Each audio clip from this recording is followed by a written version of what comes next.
fellow citizens, I stand here today humbled by the task before us, grateful for the trust you've bestowed, mindful of the sacrifices borne by our ancestors. I thank President Bush for his service to our nation. As well as the generosity and cooperation he has shown throughout this transition. 44 Americans have now taken the presidential oath. The words have been spoken during rising tides of prosperity and the still waters of peace. Yet, every so often, the oath is taken amidst gathering clouds and raging storms. At these moments, America has carried on not simply because of the skill or vision of those in high office, but because we, the people, have remained faithful to the ideals of our forebears and true to our founding documents. So it has been, so it must be with this generation of Americans. That we are in the midst of crisis is now well understood. Our nation is at war against a far-reaching network of violence and hatred. Our economy is badly weakened, a consequence of greed and irresponsibility on the part of some, but also our collective failure to make hard choices and prepare the nation for a new age. Homes have been lost, jobs shed, businesses shuttered. Our health care is too costly, our schools fail too many, and each day brings further evidence that the ways we use energy strengthen our adversaries and threaten our planet. These are the indicators of crisis, subject to data and statistics. Less measurable, but no less profound, is a sapping of confidence across our land. A nagging fear that America's decline is inevitable, that the next generation must lower its sights. Today, I say to you that the challenges we face are real. They are serious and they are many. They will not be met easily or in a short span of time. But know this, America, they will be met.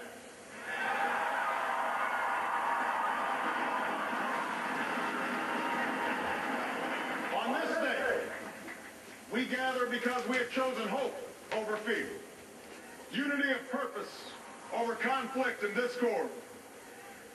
On this day, we come to proclaim an end to the petty grievances and false promises, the recriminations and worn-out dogmas that for far too long have strangled our politics.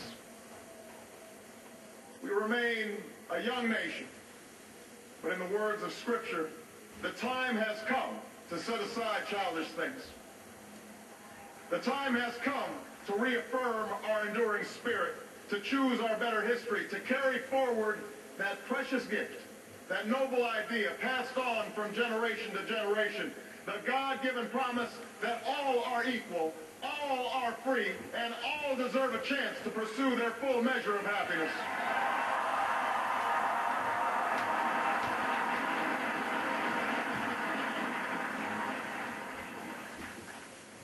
In reaffirming the greatness of our nation, we understand that greatness is never a given. It must be earned. Our journey has never been one of shortcuts or settling for less. It has not been the path for the faint-hearted, for those who prefer leisure over work or seek only the pleasures of riches and fame. Rather, it has been the risk-takers, the doers, the makers of things, some celebrated, but more often men and women obscure in their labor, who have carried us up the long, rugged path towards prosperity and freedom. For us, they packed up their few worldly possessions and traveled across oceans in search of a new life. For us, they toiled in sweatshops and settled the West, endured the lash of the whip, and plowed the hard earth. For us, they fought and died in places like Concord and Gettysburg Normandy, and Quezon. Time and again, these men and women struggled and sacrificed and worked till their hands were raw so that we might live a better life. They saw America as bigger than the sum of our individual ambitions, greater than all the differences of birth or wealth or faction. This is the journey we continue today. We remain the most prosperous, powerful nation on earth. Our workers are no less productive than when this crisis began. Our minds are no less inventive. Our goods and services no less needed than they were last week or last month or last year. Our capacity remains undiminished. Our time of standing pat, of protecting new interests and putting off unpleasant decisions, that time has surely passed. Starting today, we must pick ourselves up, dust ourselves off, and begin again the work of remaking America.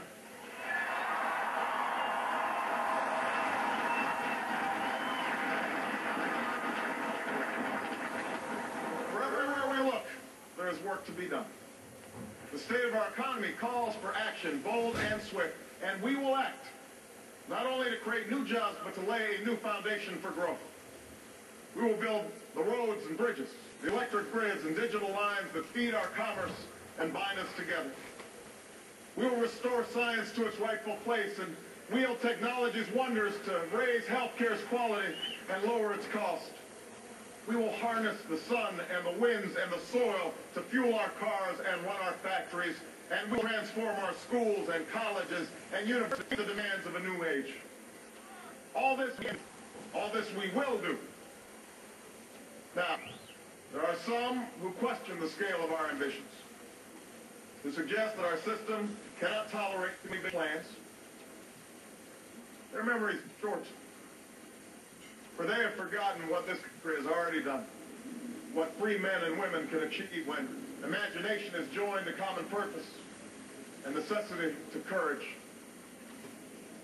What the cynics fail to understand is that the ground has shifted beneath them, that the stale political arguments that have consumed us for so long no longer apply. The question we ask today is not whether our government is too big or too small, but whether it works, whether it helps families find jobs at a decent wage, care they can afford, a retirement that is dignified. Where the answer is yes, we intend to move forward. Where the answer is no, programs will end. And those of us who manage the public's dollars will be held to account to spend wisely, reform bad habits, and do our business in the light of day, because only then can we restore the vital trust between a people and their government. Nor is the question before us whether the market is a force for good or ill. Its power to generate wealth and expand freedom is unmatched. But this crisis has reminded us that without a watchful eye,